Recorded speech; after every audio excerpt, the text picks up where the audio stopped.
લ્યો બોલો બકુલભાઈ પાણીપુરી વેચે? હે લ્યા પાણીપુરી વેચવાનું શરૂ કર્યું ખું? તો બોલો કઈ વાત ન કરી. તો પણ હું કરું, ધંધો તો કઈક કરવો પડે ને. હાચું હો તારું. લ્યો બોલો 10 ની 5 છે, કેટલી ડીશ બનાવું? બોલો ભોળા દાદા, હું 50 પાણીપુરી ખાઈ જાઉં. હવે તારું કામ નહીં. હવે હું ખાઈ જ જાઉં 50 પાણીપુરી. હવે તું નો ખાય એકે. હવે ખાઈ જ જાઉં તો.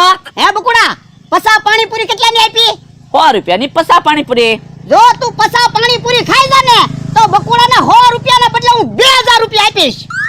એલા તું ખાઈ જ જા, બબ્બે રોટલા ખા તો 50 પાણીપુરી શું કહેવાય? તું તો 100 ખાઈ જા. તો બનાવવા મળો પાણીપુરી. ખાવા માંડ તું, જો ફટાફટ હાલે. હાલ હું ગણવા મળું હાલ.